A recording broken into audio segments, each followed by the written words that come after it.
the recent success of Tottenham's academy over the last 2 seasons, lifting the under-17s and the under-18 Premier League Cup in 2023, and the under-21s becoming Premier League 2 champions in 2024, the academy kids have done all they can to prove they are worthy of an opportunity. With Tottenham qualifying for European football and having ambitions of challenging on all four fronts this season, and injuries becoming more frequent in the modern game, Tottenham will need a large squad to compete and achieve those ambitions. Not every position will be filled this window, so there will be a point in the season where Postecoglou will have to turn to the academy for help to get him out of trouble.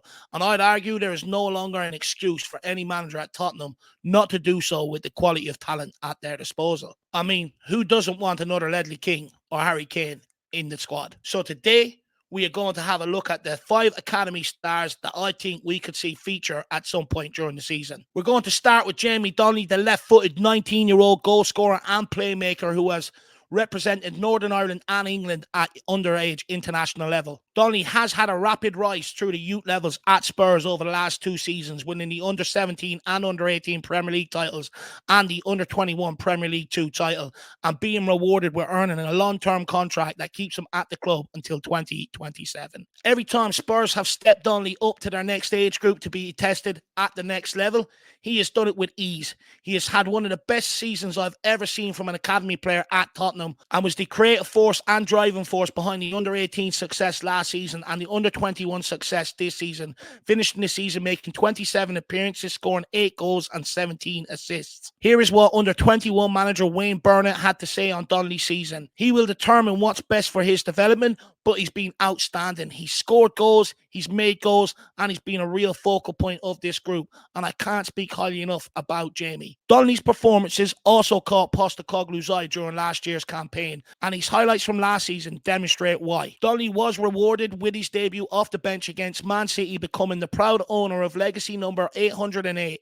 Donley went on to make 3 more appearances from the bench, 2 more in the Premier League against Newcastle and Brentford, and 1 more in the FA Cup against Burnley, and has also been a regular in the first team training for large parts of this season. Donley came in for some praise from Postecoglou this season, saying, with the young guys and guys like Jamie, he's done really well, and our under-21s have had some really consistent performances in their league.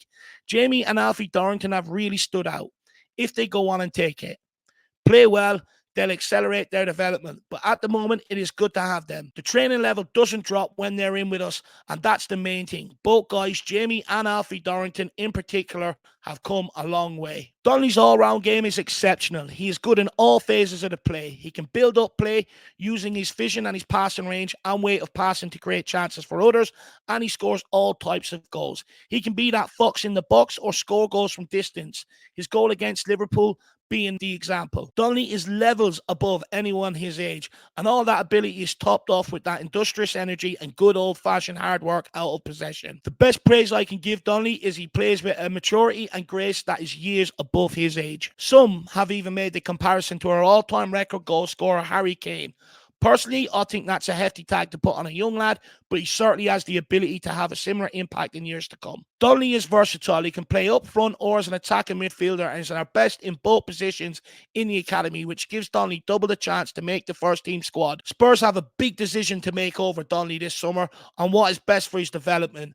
Personally, I think he is too good to go out alone, and off the back of Postecoglou's words about him this season, I think he will be one that will head to Japan and Korea for the pre-season tour, and that we should keep him around as part of the squad. The next player on my list is 18-year-old industrious central midfielder Tyrese Hall, whose list of honours at academy level boasts the under-17 and under-18 Premier League Cup titles and the under-21 Premier League 2 title, with a long-term contract to match that runs until 2029. Hall has had a meteoric rise this season, starting off the campaign playing for the under-18s, putting in some dominating performances in midfield. Midway through the season, Hall was stepped up a level to the under-21s, where he made that central midfield position his own, and ended the season featuring on the bench for the first team against Man City due to injuries. whilst also gaining the admiration of Man City scouts before he penned his new long-term contract, showing his loyalty to Tottenham. Hall has had an excellent season, making 31 appearances, scoring 8 goals and providing 7 assists across under 18 and under 21 levels. Here is what under 21 manager Wayne Burnett had to say on Tyrese Hall and his development. "We were careful with his development, and when we felt it was the right time for him to step up from the under 18s to the under 21s, he was playing in the under 18s, and at times it was easy for him, or easy-ish for him. So we felt it was right for him to move up to the under 21s. He's a player that we really like. He moves so well with and without the ball. He's got real ability. He can go past people. He glides past people.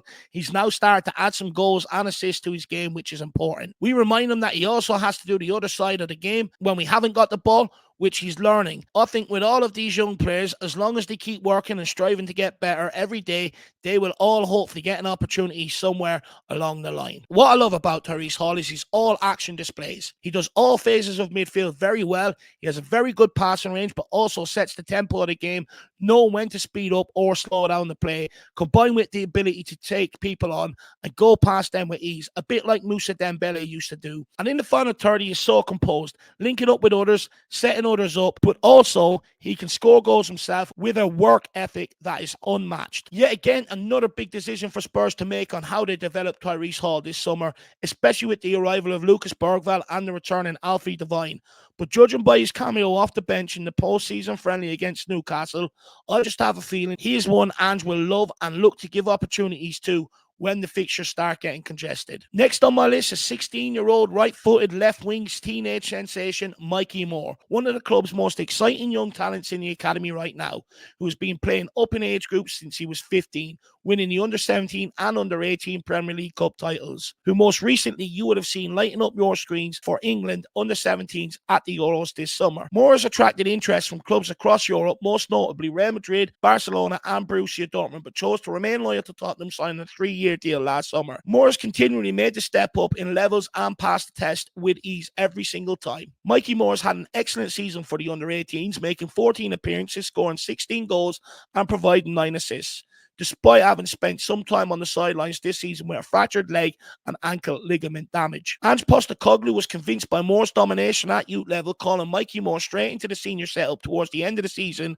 when Spurs were carrying injuries in the forward line, in the process bypassing under-21s. Moore became the youngest player to make a Premier League appearance for Spurs at the age of 16 years, 277 days, saying the milestone was the proudest moment of his life after he came off the first team bench in the final 2 games of the Premier League season, making his debut against Man City and getting another appearance at the very end of the campaign against Sheffield United. Postecoglou has spoken highly of the youngster during the 2023-24 season, saying, "Mikey has been really good. Look, he's a very talented boy, and for him, he's had a fairly disrupted season. He's had a couple of injuries. When he's performed really well.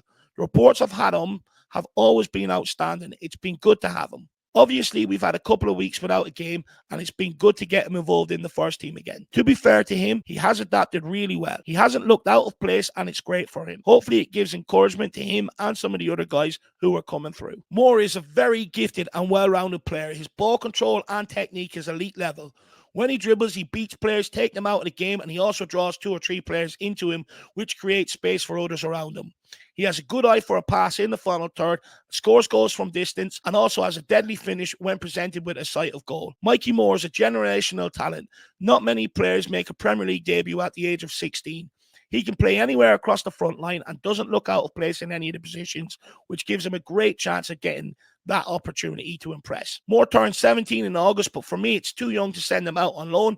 I would expect Moore to be on the preseason tour in Korea and Japan and will likely play a hybrid of under-21s and senior football next season. The next player on my list, and the only defender on my list, is 19-year-old right-footed ball-playing centre-back Alfie Dington, who was at the heart of the under-18 Premier League Cup success and the under-21 Premier League 2 success. Dington has had a mixed season and will no doubt be frustrated with how the season has gone for him in a year where he started to make so much progress and a real headway towards the first team. Dington started the season on fire, playing left-sided centre-back alongside other young talented centre-back Ashley Phillips in the heart of the defence for the under-21s. And the stability they provided, along with Dington's ability to play or carry the ball out from the back, was the catalyst to the blistering start in the under-21s made to the season, and was quickly rewarded with promotion to first-team training due to injuries, making an appearance on the bench 10 times between November and mid-January. And Postecoglou name-dropped Dorrington as a talented prospect alongside Donley, saying the level does not drop when they are in training with the first-team squad,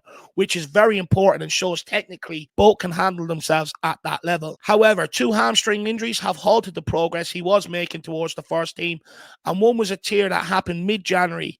Dorrington did get himself back to first-team training in March, but his services were no longer required due to the arrival of Radu Dragusin. Not long after returning for the under-21s, Dorrington done his hamstring again against Liverpool, and this time it required surgery and put an end to his season. Dorrington is a ball-playing centre-back with a fantastic passing range, but also has the ability to carry the ball out from the back and burst forward, very similar to what we see Romero do. Dorrington has played at left-sided centre-back and right-sided centre-back and has been equally impressive in his distribution. His ability to read the game gives him the ability to be able to make well-timed challenges, which makes him a standout in the academy in his position. Last January, we decided to keep Dorrington around and loan out Ashley Phillips to Plymouth. And does that give us a clue as to the pecking order between the two? My guess is because Dorrington is far superior in possession and on the ball than Phillips, that Dorrington is closer to making the first team. I also wouldn't write off Postecoglou developing Dorrington into a fullback, as I believe Dorrington has the ability to play there. But this one really does all depend on a number of factors. 1,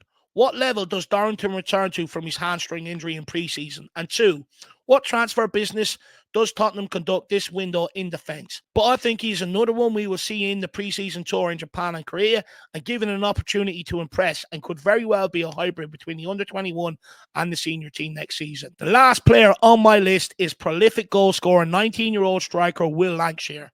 Lancashire has had a breakout campaign for the under-21s this season, spearheading Tottenham's title charge, making 33 appearances, scoring 29 goals with 3 assists, earning him the accolades of Premier League 2 top goal scorer and player of the season. Lancashire is the only one on the list yet to get on the bench for the first team, but his eye for goal and sheer volume of goals makes it hard to ignore. Standing at 6 foot 2 inches tall, Lancashire's physical presence is what stands out, as he has physically dominated defenders all season long. He's very good at playing with his back to goal, which is important as a striker, and he's always presenting himself as an option whilst being able to hold up the ball and bring others into play or draw the foul and help Tottenham get out. Lancashire's movement and clever runs in the box, combined with his strength to hold off players, gives him the ability to create half a yard that you need to score goals on a regular basis in the box, and is key because he's not blessed with natural pace. In a world where strikers of his physique and ability to lead the line with his prolificness are commanding huge fees, so Tottenham will look to develop Lancashire and give him every opportunity to succeed at Tottenham. Here's what under-21 manager Wayne Burnett had to say on Lancashire's season. Credit to him. He's had a bad injury towards the end of last year and he's worked tirelessly. He's obsessed with scoring goals. Like any good striker, they have a want and willingness to score. He gets upset when he doesn't score, and that's something he has to overcome and get rid of the disappointment at times. But he is a goal scorer because he wants to get in between the frame of the goal. He's brave and he's been a decent finisher. You don't score that many goals out of coincidence. He's worked tirelessly and he's got a really nice trait that he's obsessed with scoring goals. I don't like to label players, and I'm not saying he's an old school striker, but he's a centre forward who thrives on crosses and balls into the box. He's got that willingness to run in behind, and his hold-up play is getting better. He is still, and he'll admit this himself, got stuff that he needs to work on for his career. But he's working, and he works every day. You have a player that has an obsession with scoring goals. That helps, and I think he will be judged on how many goals he scores. He's certainly done that this season. High praise from Wayne there. With the way Lancashire plays, the goals he scores, the words Wayne had to say on his obsession with scoring goals and how hard he works every day to improve is something that was always said about Harry Kane. There will be plenty of clubs queuing up at the door for Lancashire services this summer, and there is a backlog of strikers of a similar age at the club already. Dane Scarlett, Troy Parrott, Alejo Feliz, that he has to compete with. But I think Lancashire will go on the pre-season tour and fight it out with Alejo Feliz for the opportunity for minutes this upcoming season. Ultimately, I think Lancashire is the longest shot for an opportunity this season and will probably end up out on loan. But one good pre-season can change everything. I could have also made a much longer list, so I will give some other names to keep an eye on. Kieran Menton, Abbott, Keeley, Phillips, Devine. And then in the under-18s, you got Ollie Iro, Callum Olasesi. Names to keep an eye on. We've got a lot more than the 5 names that I've mentioned. One thing is clear. Tottenham have a conveyor belt of talent coming through their academy right now, and there are many question marks about are they good enough for the first team. But the answer to that requires them getting the minutes and giving them opportunities which Spurs have struggled to give under previous managers. The opportunities will be there this season with Tottenham competing on all four fronts, and we could be in for a 60-plus game season, and maybe one of them positives to playing in the Europa League means opportunities will likely arise for Donley, Hall, Moore, Dorrington, and even maybe Bergvall, allowing them the chance to showcase their talent and work to Tottenham and Postecoglou in an environment which is less pressurised. Lastly, the homegrown part of our squad needs to be addressed and rejuvenated. And as we know, if you are to buy homegrown, it now comes at a premium. And it's not a market Daniel Levy or his tactics thrive in. And for me, this is the solution to the problem. It will save Tottenham millions, Daniel Levy millions that we can use to reinvest in other areas. Guys, I really hope you've enjoyed this video. Please smash a like button. Please get your comments in below for me to respond to. Come on, you Spurs. In the mighty hands we trust. We never stop.